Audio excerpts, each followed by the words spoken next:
Imagine driving to work, getting stuck in traffic, and then simply turning into the nearest river. No bridge, no ferry, no problem. It sounds like something straight out of a James Bond movie, but throughout automotive history, engineers have repeatedly tried to create vehicles that can drive on roads and sail across water. Today, we're counting down 10 amphibious cars that actually float, actually move on water, and in some cases are still being built today. Let's dive in. At number 10, Amphicar Model 77. When people hear the words amphibious car, one vehicle immediately comes to mind, the Amphicar Model 770. Built in West Germany and designed by engineer Hans Trippel, the Amphicar remains the most successful civilian amphibious car ever produced. Nearly 3,900 units were built, a record that still stands today. The vehicle was officially launched at the 1961 New York Auto Show and quickly became one of the most unusual cars on the planet. Now let's talk about that strange name. The 770 didn't refer to horsepower. It stood for 7 knots in water, 70 miles per hour on land. At least that was the marketing. Reality was slightly different. Owners often joked that it wasn't a very good car, and it wasn't a very good boat, but somehow it was incredibly fun. The Amphicar used a 1.1 liter Triumph 4-cylinder engine producing about 38 horsepower. The same engine powered the rear wheels on land and twin propellers in the water. To enter the water, drivers simply pulled a lever. Suddenly, the propellers engaged. And just like that, your car became a boat. Today, surviving Amphicars are highly collectible and often sell for well over 6 figures when fully restored. Not bad for a vehicle once criticized as being both a bad car and a bad boat. 9. Volkswagen Schwimmwagen. Before there was the Amphicar, there was the Schwimmwagen. And unlike the Amphicar, this machine wasn't built for weekend fun. It was built for war. Developed by Volkswagen during World War II, the Schwimmwagen was based on the famous Volkswagen Beetle platform, but engineers added something extraordinary: a waterproof body, a retractable propeller, and the ability to cross rivers without needing a bridge. The result was one of the most successful amphibious military vehicles ever made. Over 14,000 units were produced, making it the most produced amphibious car in history. That record still stands today. Power came from a tiny air-cooled flat-4 engine, producing around 25 horsepower. By modern standards, that's barely enough to power a lawnmower convention. Yet somehow it worked. Soldiers could drive through mud, snow, sand, and rivers. And because the propeller folded up when not in use, the vehicle remained surprisingly practical. The Schwimmwagen proved that amphibious technology wasn't just a novelty, it could be genuinely useful. In many ways, every amphibious car that followed owes something to this wartime pioneer. 8. Ford GPA Seep. Americans saw Germany's amphibious vehicles and thought, we can do that too. The result became known as the Ford GPA. Officially, it was an amphibious version of the Jeep. Unofficially, people called it the Seep because it was a sea Jeep. Get it? Sometimes military naming committees really earn their salaries. The GPA featured a boat-shaped steel hull wrapped around a standard Jeep chassis. It could carry soldiers across rivers, lakes, and coastal areas while still functioning as a regular military vehicle on land. Around 12,700 were built during World War II, but unlike the German Schwimmwagen, the GPA struggled in rough water. It was heavier, less maneuverable, and sometimes had stability issues, which is not exactly what you want when you're floating. Still, it served in multiple theaters of war and became an important chapter in amphibious vehicle history. Many surviving examples are still operational today, and yes, many owners still drive them into lakes just because they can. 7. Gibbs Aquada. Fast forward several decades. Most amphibious cars remained slow, awkward, and impractical. Then a British company called Gibbs Technologies asked a question: what if an amphibious vehicle was actually fast? The answer was the Gibbs Aquada. Released in 2003, the Aquada looked like a futuristic sports car, but hidden underneath was a sophisticated amphibious system capable of transforming from road vehicle to watercraft in seconds. Unlike older amphibious cars that crawled through water, the Aquada could plane across the surface like a speedboat. Its top water speed exceeded 30 miles per hour. That's nearly 4 times faster than the Amphicar. The vehicle became internationally famous when entrepreneur Richard Branson used one to cross the English Channel, setting a new amphibious vehicle record. For the first time, an amphibious car wasn't just surviving on water, it was thriving. And that changed everything. 6. WaterCar Panther. If the Amphicar was the grandfather of amphibious cars, the WaterCar Panther is the athlete of the family. Built in California, the Panther is often regarded as the the world's fastest commercially available amphibious vehicle. And unlike many amphibious cars that look like compromises, the Panther looks genuinely cool. At first glance, it resembles a rugged Jeep Wrangler, but beneath the bodywork lies a completely different animal. The Panther uses a lightweight fiberglass hull combined with a powerful Honda V6 engine, producing around 250 horsepower. That's more than 6 times the power of the old Amphicar. The result? A top speed of approximately 80 miles per hour on land and over 40 miles per hour on water. To put that into perspective, many recreational boats aren't that fast. The transformation process is surprisingly simple. As the vehicle enters the water, the wheels retract upward, reducing drag. A marine propulsion system then takes over. Within seconds, the Panther becomes a speedboat. 5.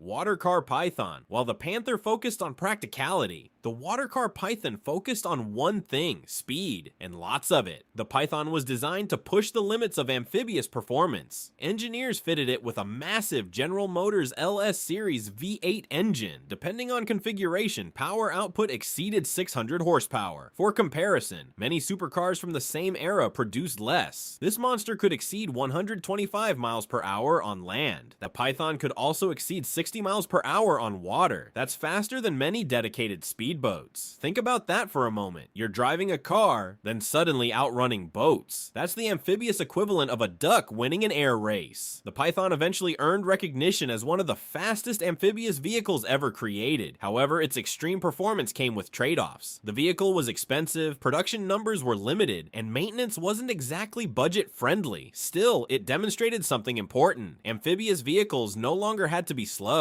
They could be genuinely thrilling. 4. Hydra Spider. Most amphibious vehicles look strange. The Hydra Spider embraced that reality and somehow made it look expensive. Very expensive. Designed by Cami LLC in the United States, the Hydra Spider was marketed as a luxury amphibious sports vehicle. The design borrowed inspiration from exotic supercars and luxury yachts. Imagine if a Ferrari and a speedboat had a child. That's roughly what the Hydra Spider looks like. Power came from a powerful V8 engine capable of generating hundreds of horsepower. Performance on water was impressive. The vehicle could achieve speeds exceeding 50 miles per hour on water while remaining fully road legal in many jurisdictions. The target audience wasn't commuters. It was wealthy enthusiasts looking for something unique. And let's be honest, pulling into a marina and launching your sports car directly into the water is a pretty effective way to get attention. The Hydra Spider became known for combining luxury, performance, and amphibious capability better than many previous attempts.